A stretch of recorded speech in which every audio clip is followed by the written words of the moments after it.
one of my bellmen approached me, and he kind of had a weird look on his face, and he said to me, can we go in your office and talk? I brought him into my office, and he says, something really weird happened here yesterday, and you weren't here. He said, there's a couple guys in here looking for you.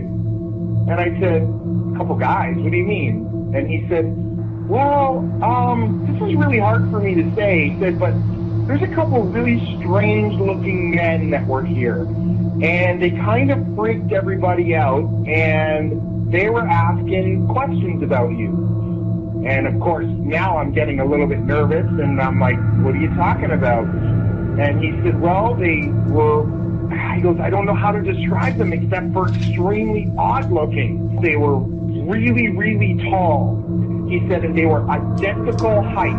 They were the exact same height. They were wearing the exact same clothes, and they had the exact same faces, like they were twins. And he said they were wearing black suits, black trench coats. They were wearing like the old-fashioned Federo hats. They had extremely, extremely pale skin. And he said they came in and they looked around a little bit and they asked for you. And I said, I'm sorry, he's actually not working today. And it seemed like they didn't believe me, so they started to walk around the hotel, and shortly after they went to the tour desk, and he goes, I got busy. I started to have to bring cars around and get luggage, and by the time I came back, they were gone. But he goes, they freaked me out, and I really wanted to tell you that there were these weird guys in here looking for you. So, of course, now I'm a little bit skeptical and a little bit freaked out all at the same time. So the first thing I do is I run into my security office, because I know how to work the security system, and I rewound the cameras, and sure enough, here comes two gentlemen through the front door looking exactly how he described.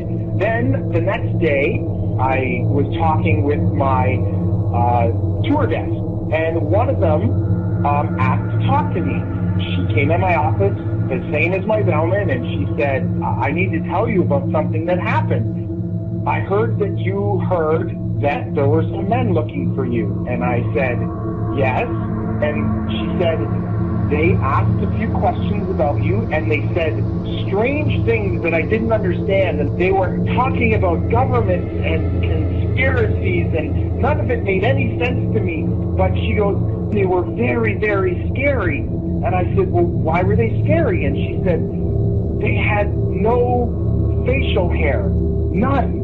She said they had no eyebrows, no eyelashes, nothing. Their hair looked like they had a wig on, like it was attached to their hat, like it wasn't even real. And she said, and the scariest thing, their eyes were so big and so blue that they almost hypnotized me a little bit.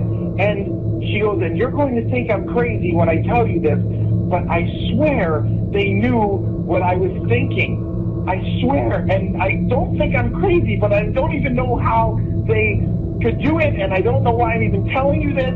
She goes, so I started to think about things other than you, and I don't even know if it worked. And she started to cry, and she said one more thing before she left. She said, these men, they didn't blink. Not once did I see them blink.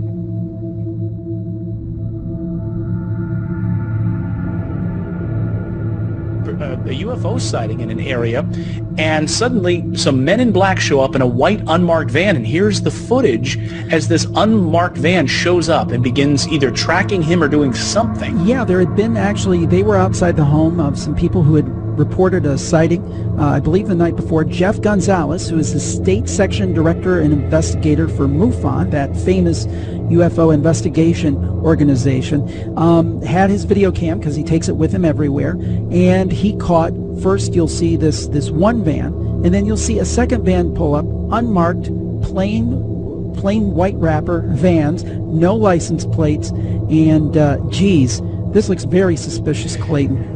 Yeah, and he says, look, it's been confirmed that the Men in Black, a secret service dedicated to keeping a lid on the UFO issue, have harassed whistleblowers in the past. They've harassed researchers who might reveal secrets. We know that Stan Romanek in Colorado has famously written about this in his great book, Messages, being tracked, followed, harassed by people, mysterious, perhaps government officials, almost like Keystone Cops style folks. And whistleblowers have died over this issue, according to Jeff. So here we go. First footage ever of some men in black with no license plates on front and wearing suits in the middle of the country. He says they stood out like a sore thumb.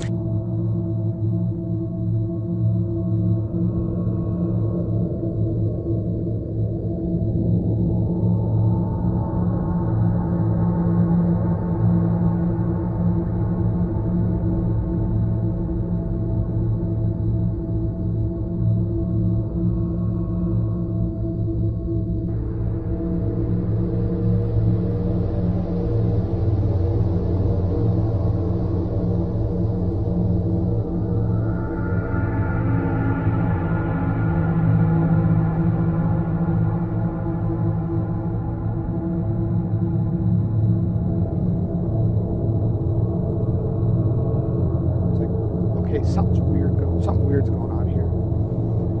They wouldn't look at me. They wouldn't look me in the eye. I decided to get my camera. They told me they were there. The landlord wanted them to replace all the siding, and they were there to replace the siding. They took my camera down. They had it nicely set on the ground, which kind of upset me because that was a real expensive surveillance camera. And here's me talking to them. Suddenly, people showed up to do siding of the house. They said they're from the landlord. I can't get a hold of my landlord to verify it, but in any case, I think it's rather unusual that suddenly they come do the siding. So I'm going to videotape them doing the siding and try to get them to tell me what day it is. I had the camera hidden, and I got them to tell me what date it was, so this was the day after the experience. And right in between those windows, you see him right where he is, right above him is where the camera was.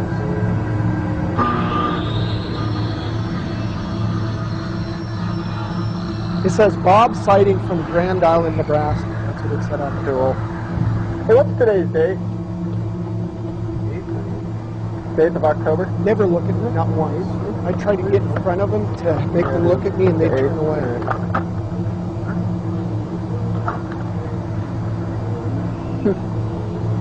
Kept his head down. Well, all of a sudden, I went in, I grabbed a piece of siding. I asked them if I could take some of the siding because they had siding laying all over the ground. They said, absolutely not. You can't take one piece because we have to prove to your landlord that we did all the siding. It's like, okay, I knew something was up there. While they weren't looking, I grabbed one of the most important pieces where the camera was, took it off. There's nothing he was going to do about it. Anyhow, there's nothing he could do about it. He didn't see me. I called the landlord. The landlord was on vacation. About an hour later, I heard a shop vac going. I looked out the window. They were shop vacuuming my yard. What in the world? They got in their truck, drove off, waited for them to come back because the only place they replaced the siding is where I had the UFO beam my house. That's the only siding they ever replaced. I finally got a hold of my landlord. He said, I didn't have anybody replace your siding. We called that number that I wrote down on the side of the truck. No such thing, no Bob sighting anywhere. Well, we have a scary tale time worthy of Halloween, only it looks like the spooks in this story might work for the government. We've been telling you about the strange object that crashed near the Colorado River back in May and was quickly scooped up by helicopters. Residents say after the choppers came the men in black. So who are these X-Men? The I-Team's George Knapp here with more on that story, George. Well, you know, this mystery surrounding the object that fell from the sky is pretty juicy by itself, but the stories we've been hearing about these X-Men agents and their spooky vehicles takes the tale to a whole different level. Tonight we'll go on a boat ride to search for the spot where this thing crashed, but we'll also hear from river residents about their strange encounters. Anyone that knows me knows I'm crazy. A lot of people have been searching for Bob on the river. His occasional home at the Topak Marina is easy to miss, tucked away as it is off the road and under a bridge. When the story of the Needles UFO crash went national, Bob went underground, trying to avoid the UFO hunters who wanted him to lead them to the point of impact. The night before a network TV crew was to arrive, a large wildfire erupted and forced the evacuation of the marina. Bob wondered if someone was trying to wipe out clues at the presumed crash site. But this isn't where the UFO hit the ground. This is the position. This is approximately where I was that night. The I-Team rode along as houseboat Bob made his first return to the scene, approximately 5 miles upriver from Topak. Pinpointing the exact spot is difficult because he'd been floating downriver for a few hours in the middle of the night when it happened. That's when I saw the bright turquoise, blue, green flame, and it was coming directly straight down out of the sky. Within minutes, helicopters arrived and hauled the object away. The FAA told us it does not retain records of what might have been in the air over the river, but the I-Team obtained a single transponder reading from the morning of May 14th, confirming the presence of at least one military chopper. We also found a detachment of the Special Ops Group known as the Night Stalkers at the Henderson Airport during the same time frame. But it isn't the helicopters that have spooked Bob and other residents of the area. Rather, it's the X-Men. There's been some strange people in town. Needles radio station employee Paul Fick saw the mystery men and their blacked-out vehicles starting the morning after the UFO crash. But there was a truck parked down here at the end of the street, pretty much pointed at the tower behind the station. And it was one of the four-wheel drive trucks with the shell on the back that had like the bumps, radar domes, things like that. And same thing Dave saw, one of the guys, the guys that are sitting there with the sunglasses on, very stiff looking. Beefed up utility vehicle that had some very strange equipment on the back. It was black. The shape of the back of this utility vehicle was very stealth. It had just the angles. Radio station owner Dave Hayes saw the vehicles and the men inside on his way to work the morning of the crash, and outside his station right after Bob on the river called in to report what he'd seen. Other listeners started reporting their own sightings of the X-Men. The fact that there were people here the next day, almost like a team, it seemed like that they were doing either some sort of cleanup. I was there when the phone call came in from River Bob. Political organizer Tony Fagan had a face-to-face with the mystery men. The day after Bob called the radio station, Fagan was grilled by a stranger who showed up at one of her political meetings. Well, this gentleman came over and shook hands. He said that his name was Phil, and that he understood that I was at the radio show when all of the calls were coming in about River Bob. And did I know what had hit the water? Did I know how big it was? Did I know what color it was? And he got very frustrated when I said that I really wasn't paying attention. That the visitor had told Tony he wanted to join the party, but after the meeting, quizzed her again about the UFO. This guy was very crisp, kind of a military-like haircut, way too clean cut, just way too clean cut for our group. Would the government send agents to ask questions about, say, a secret project that got out of bounds? Yes, says former intelligence colonel John Alexander. If you're in counterintelligence and you want to protect technology, one of the things you want to know is what's out there. So asking questions of people, like what did you see, gives them a pretty good feel for, how much protection. Do we have to go and clean this up? Do we need a cover story? If anyone has come looking for the crash site itself, they'd need Pentagon-worthy equipment to find it. With Bob's help, we narrowed down the search to this area, but did not find the spot. The riverbank is a thick, nearly impenetrable forest of salt cedar. Figuring out what it was is still a tall order. I'd sure like to know. I thought it was a plane crash. Not anymore. No, sir. On our website, we have additional information about the crash, including GPS readings, in case anyone wants to launch their own search. Good luck with that. Better bring a sturdy machete. My photographer, Matt Adams, took several trips with me down to the Needles area to look for these alleged men in black. Well, guess what? We found them. Sure enough, the vehicles look just as the eyewitnesses described them. So do the men inside. In some way, something knocked us off the air, and we're on a backup system now. It's the government, or? I don't know. It has to be something, though. Well, did you hear? Now, you tell me because you were listening. That was awful strange. There was a really weird guy on the air when it went off? Yeah, real weird out. Like going... Sort of sounding paranoid, schizophrenic. Like crying and everything. Yeah. And how far into the conversation was it when it went off? Just a couple, about 15, 20 seconds, I'd say. Oh, you guys you really missed the call then, and I've got a feeling somebody didn't want you to hear it. Yeah. Because it was really strange. All of a sudden, I'm hearing Mark Furman, and That's right. Well, the network, of course, went immediately to a backup tape while we tried to figure out what blew up here. The transmitter was so that's what you heard suddenly, for some unknown reason. I've never seen it do this in all the years that we've been on the air. I have never seen the transmitter in this way just simply fail, massively fail, like a massive heart attack or some kind.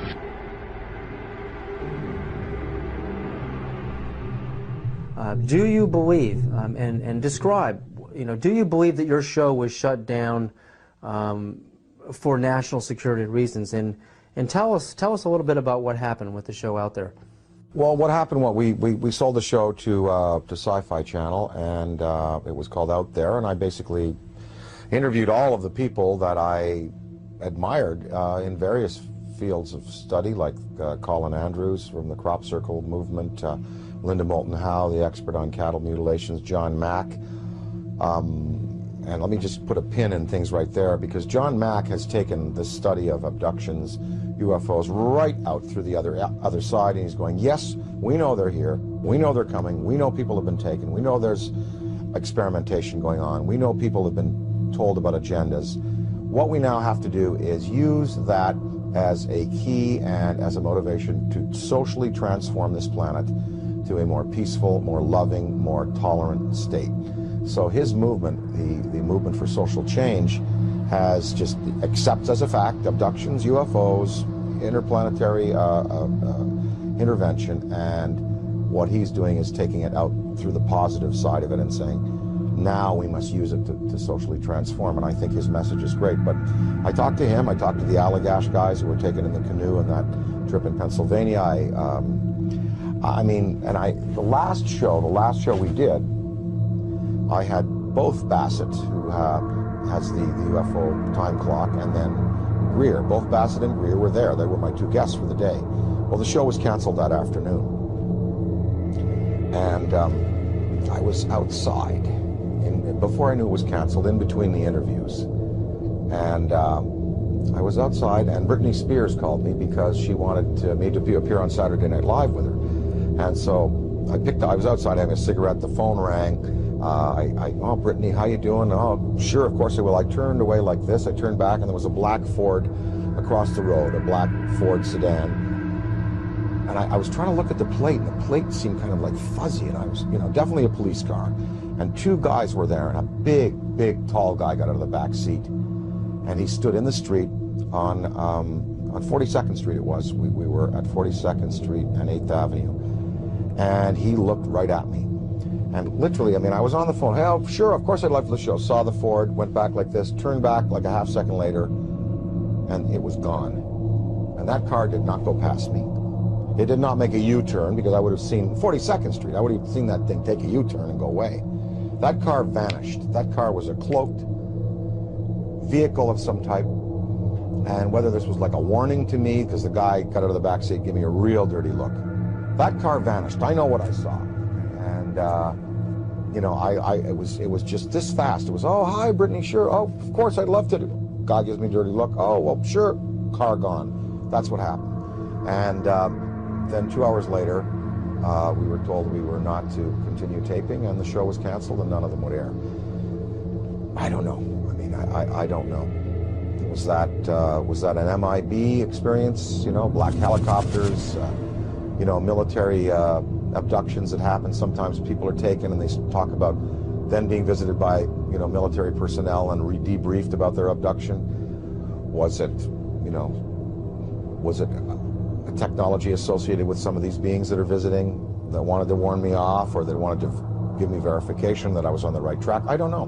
But I do know I did turn back a second later, and it takes so long for an automobile accelerating from 0 to 40 miles an hour to reach the corner of 8th Avenue and 42nd Street going past me, and then pulling a U-turn and going out towards Times Square, I would have seen that car. And I looked around. I mean, I was looking for that, and it was gone. So, I don't know. The tapes exist. I have them. We're going to try to repackage them. We might put them out on DVD. One report sent to the government's secret UFO headquarters in Room 801 was from a 16-year-old girl in Somerset. The files revealed that from the window of her parents' home, she had witnessed a strange craft that emitted an eerie, glowing light. I said to the family I'd sent off a letter, and they said, oh, well, nothing will come of it. No, that's nothing. And then I was most surprised to get a letter back saying that they were going to send a gentleman to see me. I felt quite chuffed, to be honest, that somebody was coming to see. Anyway, this chap turned up, and to my disappointment, he didn't have a uniform on. I just thought he would be from the RAF and would be in uniform, but he wasn't. I think it's quite interesting to speculate that when somebody from the Ministry of Defence perhaps knocked on someone's door and said, I've come here to talk to you about your UFO sighting, and I'm sure these people would be smartly dressed, probably in dark suits, and it seems to me that this is the genesis of the so-called Men in Black. I can't remember if he had identification. I think he must have done, because I'm quite sure my mother wouldn't have let me see a strange man without being pretty sure he was somebody. But he, if I remember rightly, he wore a dark suit, he came in a dark car. The mysterious man from the ministry proceeded to question the young Henson about what she thought she had seen. He wanted to talk to me about the thing, what I'd seen. I described it.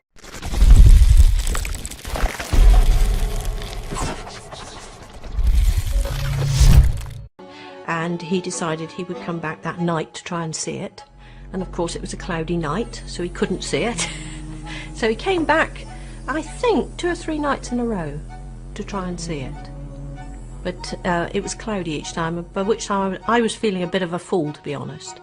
But anyway, he said, well, not to worry. But he said not to say anything to anybody else, because I wasn't quite sure whether there was anything there, and I didn't want to feel a fool, naturally. So he said, you know, don't mention it to your school friends or anything. And when you're 16, in that time, you didn't. These investigations were carried out by Air Force Special Investigators from the Provost and Security Services. Now, the Provost and Security Services are the RAF police. Their special duties include counterintelligence. Well, I don't suppose that we've tried to silence anyone about UFOs, but then, having said that, back in those Cold War days, there probably was a request, perhaps, not to talk about things too much. I think it's just the culture of the times.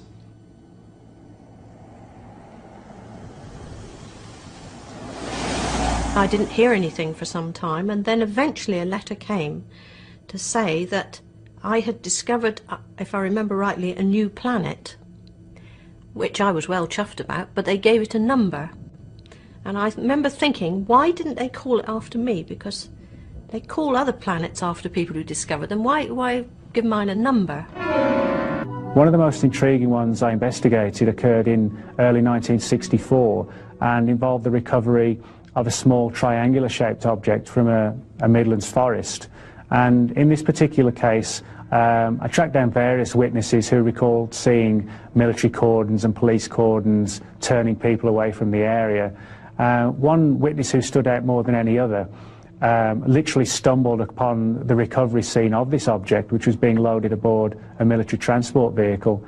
And he was treated quite roughly by the military, had his camera and film confiscated, and was warned not to talk about this incident. This was February 1964. And he spoke to me in September 1996. And when myself and a colleague went to interview him, he'd had this, just before we arrived, he'd had this rather bizarre and kind of threatening telephone call from the Ministry of Defence, ordering him, as a civilian, not to talk to us about this particular case. And it did put him off speaking. He was quite frightened by it all. And of course, we hear accounts like this very often within the UFO subject, and you need to investigate each one on its own merit. What we did, we through various checks and things like this, we were able to determine that he had indeed received a telephone call from the Ministry of Defence, one specific branch called the Ministry of Defence Guard Service. Now, this man is now in his 70s, and he's just a retired washing machine repairer, living on his own in a small apartment, and he gets a phone call from the Ministry of Defence Police at 9 o'clock in the morning, warning him not to talk about an incident that he was involved in 40 years previously. Unfortunately, we were able to verify the incoming details of this telephone call to confirm that he did receive it. And so this kind of begs the question, what kind of incident could be of paramount importance to the British Ministry of Defence that 40 years after it occurred, someone is still keeping watch on the people who are involved in the case, to the extent that they're being told not to talk to civilian UFO researchers. And the fact that we arranged the interview by telephone, then that sort of brings up all sort of other scenarios about telephone monitoring operations to keep this story under wraps. And as sceptical as I was when I first got into the subject, even for me now, you know, I've had events and occurrences like this happen so many times that, you know, I believe there is a concerted effort on the part of a covert organisation buried incredibly well within the intelligence community to keep watch on the more sensitive and sensational aspects of the UFOs. We got a call from the request from the police department up in Derry Township to send a team up there right away that another event had happened involving a close Bigfoot encounter at a trailer park up there. So we proceeded from Hermanley, PA, up to that trailer park up in Derry Township. When we got there, what we found out was that the people in the trailer had heard something scratching at the end of the trailer. And all of a sudden, their lights in the trailer began to go on and off. And the woman saw this very large, very broad-shouldered, dark creature running off to the other end of the trailer park.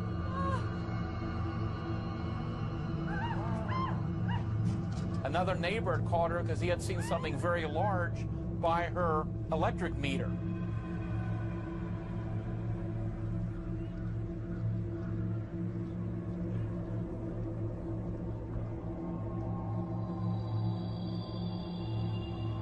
And when we investigated, we found that apparently this thing had pulled a large electrical wire from out of the ground, and that is what was causing the light to go on and off. So what happened was that several days later, I got a call from that woman who had been at that trailer park who had experienced that event. And she called to tell me that she had found some hair samples on the trailer that might be connected with the creature she had seen several days before. She was having trouble getting to me. She had to get the operator to break in as an emergency to get through because all the phone calls coming in to our hotline number at that time. And anyhow, what she called about, she was highly upset because a man had come to her trailer saying he was investigating the Bigfoot sightings in the area. She didn't know how he had even gotten her name. And he came down to her trailer, and she mentioned to him that she was trying to reach me, that she had these hair samples. And he said, well, he knew me, and he would take the samples to me. Are you the one that saw the Bigfoot? Yes, yes, I am. Could I see you down here? Oh, sure. Yes.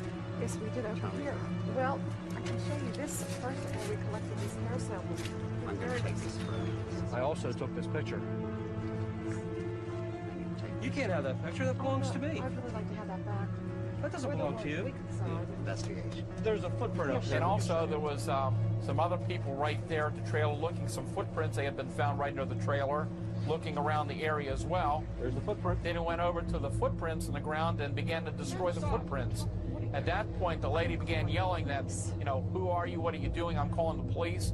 And they said he ran out of there, ran back to his vehicle, which had an Ohio license plate, and almost turned over getting out of there at a high rate of speed. Now, who this fellow was, to this day, we don't know. And, of course, what happened to the hair samples is something that we'll probably never know.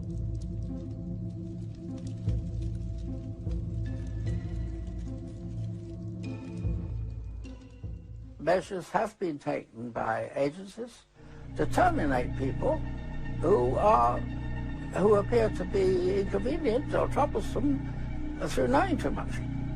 I would go interview people that claimed they had seen something and try to convince them they hadn't seen something or they were, you know, hallucinating or something. Well, if that didn't work, another team would come in give all the threats and threaten them, their family, and so on and so forth. And they would be in charge of discrediting them, making them look foolish, and so on and so forth. Now, if that didn't work, then there was another team that put an end to that problem, one way or the other. Secretary of Defense Forstall was the first real powerful known person that was eliminated because he was going to release the information. And nobody has ever paid for that crime. That crime had never been really thoroughly investigated by forces to see what happened to him. But most people know that he was thrown out the window of the hospital, and he wasn't killed by being thrown out the window, but he never got up alive. He was talking about being erased. And I said, man, what do you mean, erased? He said, yes. He said, you will be erased. I said, how do you know all this? Or something to that effect. And he said, I know. He said, they'll go after not only you, he said, they'll go after your family. And those were his words. UFO insiders call them MIBs. That's an acronym for Men in Black. These Men in Black are one of the least known and yet most disturbing elements of the UFO experience. The phenomenon is reported worldwide, and the stories that witnesses tell are remarkably similar. Seeing a UFO can be an exhilarating experience, but for some, that excitement soon turns into desperate paranoia.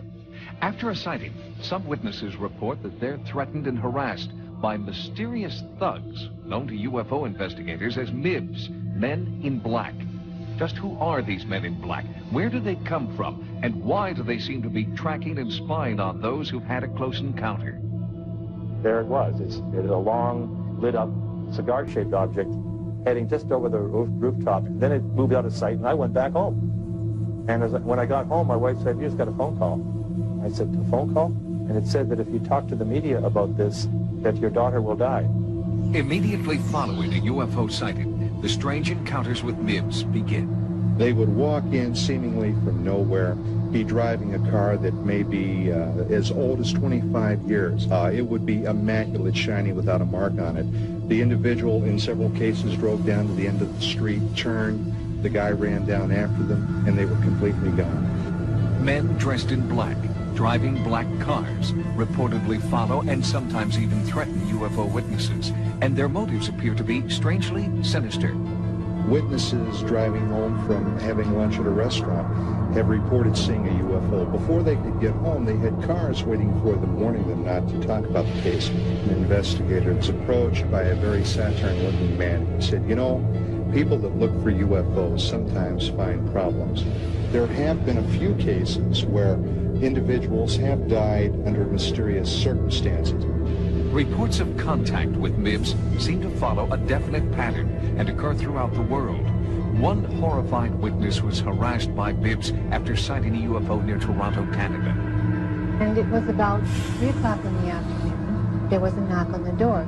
I opened the door, and there was this very odd-looking man standing there. He had a photograph album in his left arm, and he didn't say anything for a full minute. He was about 5'6". He was extremely thin. He had a slightly enlarged head. His face was a very strange olive hue. He wore a black turtleneck. He wore black pants. He was dressed entirely in black. His eyes, they were not oriental looking. They were extremely long. They literally wrapped around his temples. I have never seen eyes like that. Those eyes held me. They held my attention. They seemed to be boring into me. I felt very intruded upon on a mental level by those eyes. The Men in Black cases, for the most part, have stirred up great amounts of paranoia. In many cases, these people have attempted to pass themselves off either as government agents or in some cases Air Force officers. At one point, the FBI was very heavily involved in tracking these cases down and attempting to arrest someone, but no one was ever caught. Composite drawings created from witness testimony lead researchers to believe that MIBs could be aliens who have come to Earth to silence people who know too much about UFOs. In Russia, one witness reported being harassed and physically transformed by a MIB. Professor Paul Stonehill translated the Russian newspaper story about the woman's MIB experience. His touch was paralyzing and left effects upon the body of those whom he touched. His daughter, she became magnetic and she would attract metals. And like her hands became sort of electric conductors. Her touch caused electric shock. This is taking place now because the article is from April of 1992. MIB encounters are so disturbing, investigators fear many valuable witnesses might never come forward. Those who do believe their lives are in danger and claim MIB surveillance intensifies when they contact the media. I think what has happened is they've gone to the black helicopters. So I think that the men in black have just left their black Cadillacs behind and taken up black helicopters. These helicopters, which have been described almost as a black Huey-type Army helicopter with no numbers visible, have appeared almost silently with no helicopter noise that you associate with it. Shirley and George Coyne are the Midwest directors of the Mutual UFO Network, MUFON, a UFO research organization. The Coynes claim that they are being tailed by this silent black helicopter devoid of the necessary FAA identification numbers. This video, shot by Shirley Coyne, is the only footage of an alleged MIB encounter. Well, this is the day we had a meeting and the copter met us about halfway between Flint and Flushing and followed us all the way to our meeting place. I'm not afraid of them because they haven't done anything to us yet. And I feel the more vocal I am, the less they're going to do. Is it possible that aliens with a secret agenda are harassing UFO witnesses? Or could MIBs be cleverly disguised humans trying to silence those who've had close encounters? Investigators continue to search for answers. It's just something that there is no explanation for. And by working on these cases and trying to use a scientific and investigative formula, we try to get to the bottom of them, but sometimes there doesn't seem to be a bottom.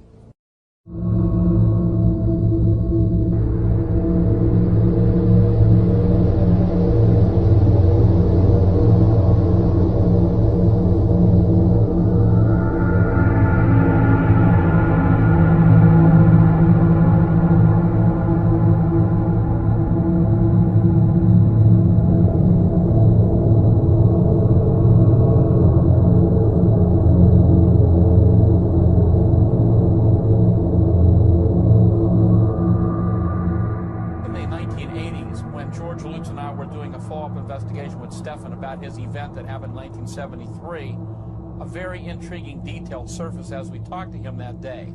We talked about the possibility of doing some hypnosis with him concerning certain aspects of that event back in 1973. He had not been hypnotized by any of our research group or any other people involved in the investigation that we know of back at that time.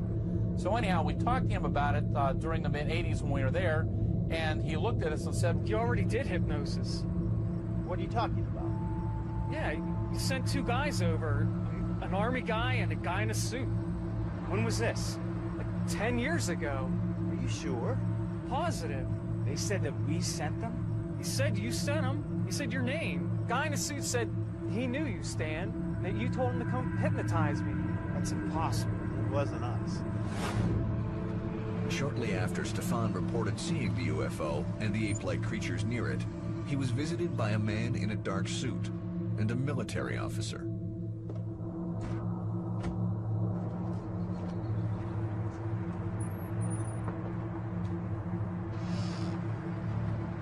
We need to talk to you about this recent UFO sighting.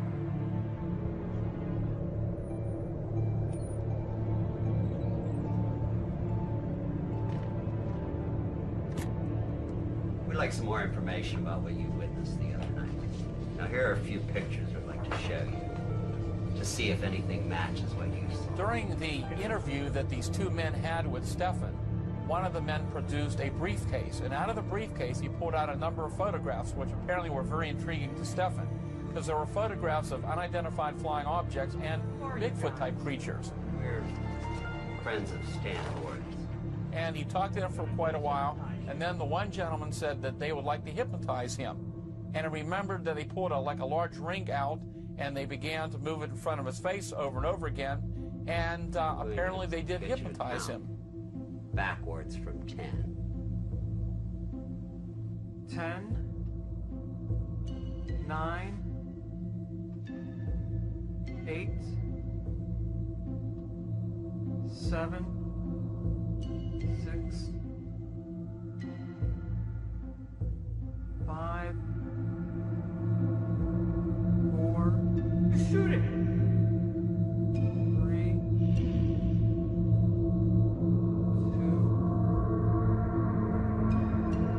1.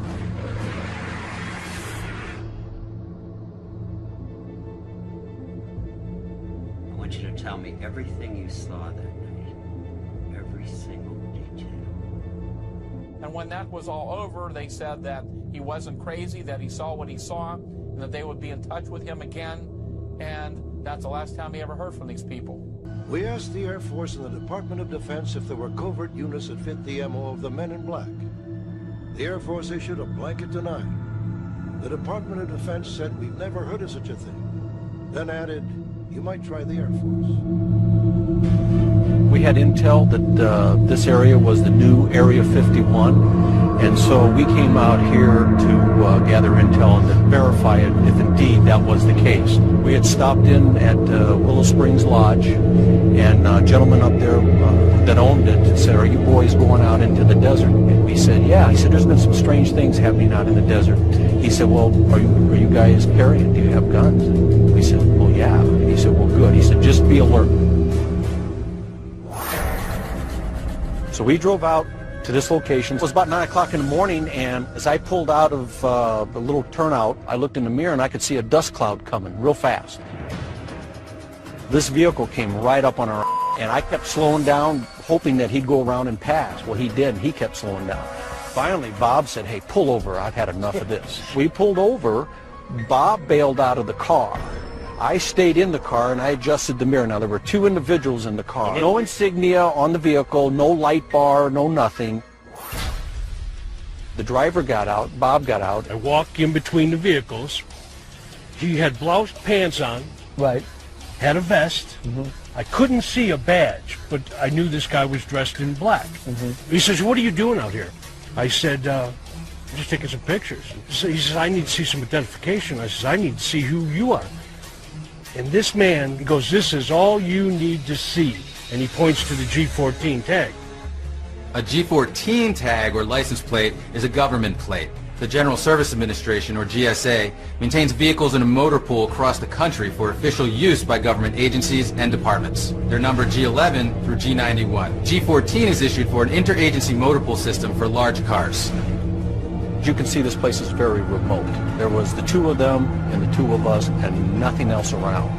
And it could have gone south. So I had my weapon down between my legs. I had the driver's mirror focused on him and the rear view mirror focused on the passenger. They were expecting to intimidate us into giving up what we were doing and you know, pretty much drop to our knees and you know, the Holy Grail type of thing. Well, it didn't happen that way. After that, got back in the vehicle, we took off. He followed us all the way to where the road turns, and we went up Vernon, and he went straight, but he was still on our butt. I took the tag number down.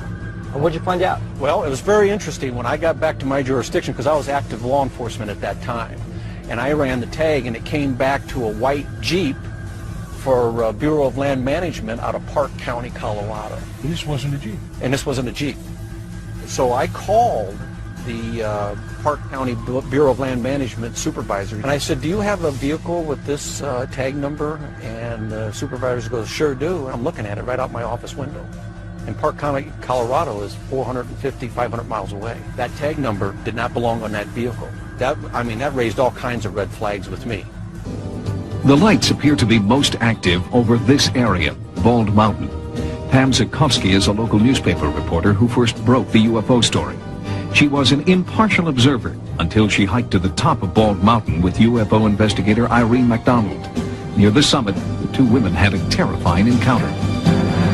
We were merely poking around, actually trying to see where Gary Steyer's house was from the top of the mountain,